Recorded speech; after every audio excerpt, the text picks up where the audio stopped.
जैसा कि आप सबको थंबनेल से तो पता चल ही गया कि आज हम किस बारे में बात करने वाले हैं। सो हेलो एवरीवन, लता के स्पिरिचुअल स्पेस में एक बार फिर से आप सबका तहे दिल से स्वागत है।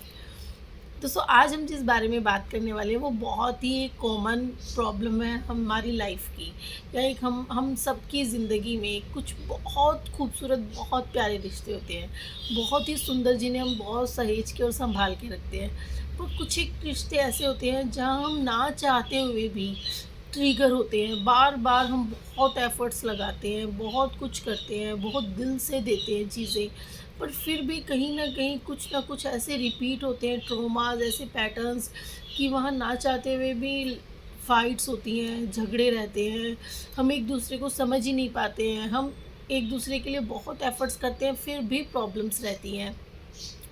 इन्हीं इन्हीं रिश्तों को बोला जाता है कार्मिक रिलेशंस।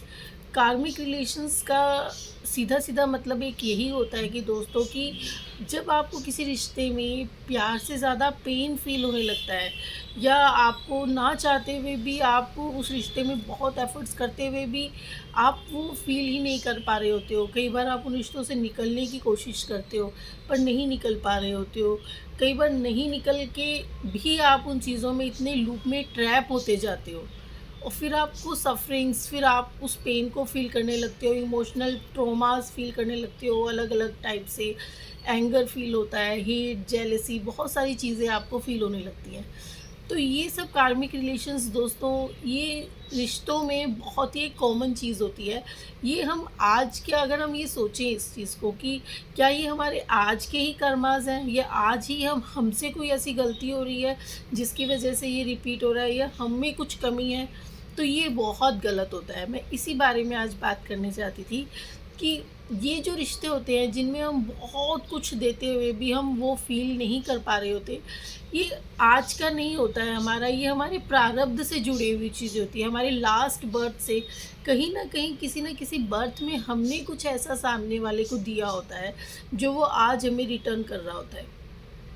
कहीं न कहीं कुछ न कुछ ऐसे हमारे अटके हुए ट्रॉमास होते हैं, लूप्स होते हैं लास्ट बर्थ्स के, जो वो आज हमारे सामने निकल कर आते हैं। कि कभी-कभी वो रिलेशंस बहुत हमें अच्छे लगते हैं, हम बहुत प्यार फ़ील करते हैं, फिर एकदम से वो थोड़े से ट्रॉमेटिक हो जाएँगे, फिर वो थोड़े अच्छे हो जाएँगे। ये ऑन ऑफ की सिचुएशन हमारी चलती रहती है, और हमें समझ में ही नहीं आता है कि आखिर हम करें तो करें क्या? इसको कैसे सुधारें? हमें इस चीज़ को समझने में ही बहुत टाइम लग जाता है कि अब इसमें क्या कर सकते हैं हम। तो इसके रिलेशंस को, इन कार्मिक रिलेशंस को समझने का, इन कार्मिक रिलेशंस का जब हमें पता चलता है, जब हमें पता चल जाता है कि हाँ, यहाँ ये प्रॉब्लम है कि हम बहुत कुछ करते हुए भी नहीं हो पा रहा है, हमसे वर्कआउट नहीं हो रही हैं चीज़ें, तो अब हमें समझ लेना चाहिए कि शायद ये हमारे किसी भी लास्ट बर्थ का कुछ है, लेसन, जो हमें लेसन देने के लिए आया है। हमें इसमें से क्या लेसन मिल सकता है? हमें अब उस आउटपुट पे फ़ोकस नहीं करना है कि हमारे साथ अब 3D रियलिटी में क्या हो रहा है। हमें सिर्फ़ इस पर फ़ोकस करना है कि इस रिश्ते में, इस इंसान से मुझे क्या लेसन मिल रहा है। इसके लिए सबसे फर्स्ट स्टेप क्या होता है, इसमें कुछ एक स्टेप्स अगर हम फ़ॉलो करते हैं तो बहुत ही स्मूथली, बहुत ही धीरे-धीरे हमारे वो कार्मिक रिलेशंस हील होने लगते हैं। सबसे फर्स्ट स्टेप क्या होता है, सबसे पहले उस चीज़ को, उस रिश्ते को, उस इंसान को, उस सिचुएशन को हम दिल से एक्सेप्ट कर लें कि yes, this is the situation and I accept it whole heartedly. इस सिचुएशन को मैं पूरी तरह से एक्सेप्ट करती हूँ, ये सिचुएशन है, या करता हूँ कि ये सिचुएशन है इस टाइम, और इसमें अभी मेरा कोई कंट्रोल नहीं हो रहा है, अभी मुझसे कुछ भी नहीं हो रहा है, तो मैं इस चीज़ को एक्सेप्ट करती हूँ कि यस, ये सिचुएशन है। उसके बाद सेकंड स्टेप में क्या होता है कि आप उसको धीरे-धीरे, एक बार बहुत टफ़ लगता है चीज़ों को फ़ॉरगिव करना, माफ़ करना, क्योंकि वो उन रिश्तों में भी इतने ट्रॉमास या इतना पेन ऑलरेडी हम सफ़र कर चुके होते हैं कुछ सालों से या कुछ टाइम से।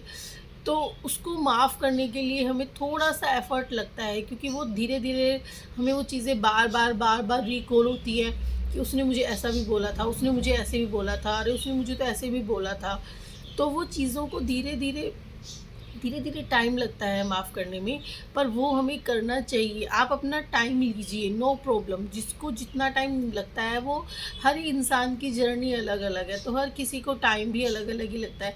कोई 1 महीने में ही उन सब चीज़ों को बहुत ईजीली फॉरगिव कर देता है, कुछ एक को थोड़ा टाइम लगता है, क्योंकि ट्रोमास ज़्यादा होते हैं तो आपको ऑब्वियसली टाइम भी उसमें लगेगा।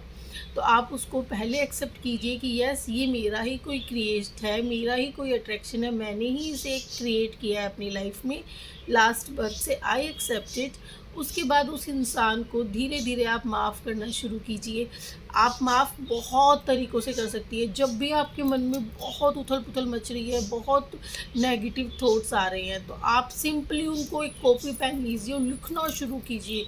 लिखते जाइए बहुत, जब तक आपके मन के वो भाव ख़त्म नहीं हो जाते, बिना जज किए आप उन भावों को अपने लिख दीजिए कि क्या फ़ील कर रहे हो इस टाइम, क्या इमोशंस आ रहे हैं, कितना एंगर आ रहा है, कितना हेट आ रहा है, कितना आपको फ़ील आ रहा है, क्राइनेस फ़ील आ रही है। ये नेगेटिव पैटर्न, नेगेटिव इमोशंस आप लिख के और उसे आप डिस्ट्रॉय कर दीजिए, जला दीजिए। उससे बहुत हल्का रिलीफ़ फ़ील होता है, बहुत रिलीफ़ फ़ील होता है। उसके बाद आप उस इंसान को धीरे धीरे माफ़ करना स्टार्ट कीजिए कि यस, मैं इस इंसान को पूरे दिल से माफ़ करती हूँ। क्यों करना है आपको उसे माफ़? क्योंकि ये आप ही ने पहले क्रिएट किया था, उसके बाद वो आपके साथ रिपीट हो रहा है, तो आपको ही इसे माफ़ करना पड़ेगा, क्योंकि पहले आपकी मिस्टेक थी। आप उसे माफ़ करेंगे तभी चीज़ें आगे बढ़ेंगी। और सेकंड थिंग ये भी है दोस्तों कि जब तक हम किसी इंसान को माफ़ नहीं कर रहे हैं, तो उसमें उसका कोई भी नुकसान नहीं है। उसे तो शायद पता भी नहीं होगा कि हम क्या फ़ील कर रहे हैं, हम कितने नेगेटिव इमोशंस लेके बैठे हुए हैं। पर जितने भी नेगेटिव इमोशन आपके अंदर चल रहे हैं, उनसे नुकसान सिर्फ आपका ही हो रहा है।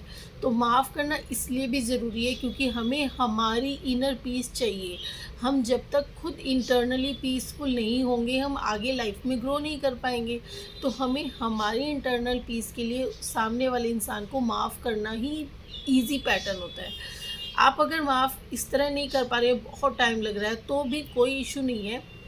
आप सिर्फ उस चीज़ को एक्सेप्ट करके आप क्या कर सकते हैं, आप सेल्फ लव प्रैक्टिस कर सकते हैं। सेल्फ लव प्रैक्टिस का मतलब कि आप अपने ऊपर अपना फोकस लेके आइए, वहाँ से अपना ध्यान हटाइए, अपने ऊपर अपना फोकस लाइए, सेल्फ लव कीजिए, अपनी केयर कीजिए, अपनी चीज़ों को प्रायोरिटाइज़ कीजिए।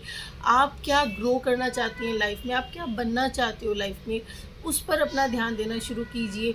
सबसे इम्पोर्टेंट चीज़, अपनी एक बाउंड्री सेट कीजिए कि आपको उस इंसान से अगर ट्रिगर फील हो रहा है, तो आपको इतनी डिस्टेंस उस इंसान से रखनी ही है।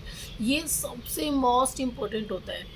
स्टॉक करना बंद कीजिए कि आप उसके पीछे भाग रहे हैं या उसे फेसबुक पे, इंस्टा पे चेक कर रहे हैं, चीज़ों पे देख रहे हैं, स्क्रॉल कर रहे हैं, फ़ोटोज़ को स्क्रॉल कर रहे हैं। ये आपको इंटरनली सबकॉन्शियस माइंड में आपके फिर वही चीज़ चलती रहती है, बैक ऑफ द माइंड, जो आपको आगे ग्रो करने ही नहीं देता।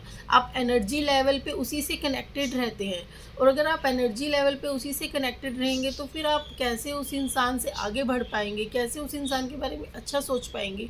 क्योंकि आप बार बार स्क्रॉल कर रहे हैं, देख रहे हैं, और वही नेगेटिव इमोशंस अगर आप फील कर रहे हैं बार बार, तो फिर आगे ही नहीं बढ़ पाएंगे हम।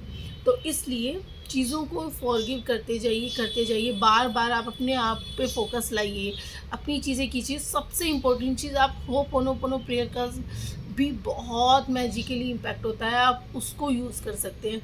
बहुत सिंपल 4 स्टेटमेंट्स होती हैं उसकी, उस पर मैं फिर कभी एक अच्छी वीडियो बनाऊंगी, कंप्लीट वीडियो, कि वो क्या प्रेयर है। बट अभी के लिए सिर्फ उसमें 4 स्टेटमेंट्स होती है। I am really sorry, please forgive me, thank you and I love you. इसका सिंपल मीनिंग है कि मैं आपको माफ़ करती हूँ। जितना भी हम दोनों के बीच में लास्ट बर्थ में कोई भी कार्मिक रिलेशन रहा है, अगर आपने मेरे साथ कुछ भी बुरा किया है, मैंने आपके साथ बुरा किया है, उसके लिए मैं कम्प्लीटली आपको भी माफ़ करती हूँ और ख़ुद को भी माफ़ करती हूँ। थैंक यू मुझे ये लेसन देने के लिए, and I love you, because energy level पे हम सब सेम हैं। एनर्जी लेवल पे हम सब लोग एक ही तो हैं, ईश्वर के एक ही तो रूप है। तो उस लेवल पे मैं आपसे बहुत प्यार करती हूँ। इतना बोलते जाइए, I am sorry, please forgive me, thank you and I love you. I am sorry, please forgive me, thank you and I love you. आप खुद देखिएगा, आपके धीरे धीरे आपका जो ट्रॉमा है, जो नेगेटिव इमोशंस आप फील करते हैं, जिस मोमेंट पे भी लग रहा है कि अब मुझे नेगेटिव इमोशन फील हो रहा है, मुझे एंगर फील हो रहा है, आप उस इमोशन पे अपनी होपोनोपोनो प्रेयर को बोलते जाइए, चैंट करते जाइए। कोई काउंटिंग नहीं करनी नंबर्स की कि कितने टाइम करना है, कितने टाइम नहीं। जब तक आपको रिलीफ या अच्छा महसूस नहीं होने लगता तब तक आप उसे करते जाइए। तो आपको ऑटोमेटिकली धीरे धीरे आपको उसमें अच्छा फील होने लगेगा। आपके वो इमोशंस, नेगेटिव ग्रजेस जो हैं वो धीरे धीरे निकलते चले जाएंगे। उसके बाद नेक्स्ट हम क्या कर सकते हैं, ग्रेटिट्यूड। थैंकफुल होइए उस इंसान के लिए कि वो आया, उसने आपको एक लाइफ का एक लेसन सिखाया है, और कुछ नहीं तो उसने आपको एक लेसन तो दिया है कि यस, आपको अपनी प्रायोरिटी अपने आप को रखना है, आपकी सेल्फ वर्थ सिखाई है, आपको उसने ये बताया है कि आप खुद कितने इम्पोर्टेंट हो आपके लिए, आपको कहीं पीछे भागने की ज़रूरत नहीं है, आप खुद अपने लिए कितने इम्पोर्टेंट हो, आपकी वैल्यू क्या है। तो उसके लिए उसको थैंक यू बोलिए कि ये थैंक यू मुझे आकर ये लेसन देने के लिए। And last but the most important thing, आप बार बार इसको अफर्म कीजिए। I release, I let you go, I release, I let you go, I release, I give you blessings, I bless you, I release you, I let you go. बहुत easily आपकी life से धीरे धीरे अगर आप इसे continue एक consistency के साथ 1 मंथ तक भी दोस्तों करते हैं तो आप बहुत इजीली उस कार्मिक रिलेशन या उस पैटर्न में बहुत इम्प्रूवमेंट देखेंगे। आप खुद महसूस करेंगे कि वो इंसान या तो आपके लिए बहुत अच्छा हो जाएगा, बहुत बदल जाएगा, या अगर वो इंसान आपके लिए सही नहीं है तो वो धीरे धीरे आपकी लाइफ से अपने आप ही डिज़ोल्व हो जाएगा। यही होता है हीलिंग। एक्चुअल हीलिंग इसे ही कहते हैं जब आप खुद पर काम करना शुरू करते हैं, वो चीज़ें करना शुरू करते हैं जो एक्चुअली आपको हील करती है अंदर तक। तो ये होता है कार्मिक रिलेशंस का healing power. And this is all for today's video. Thank you everyone.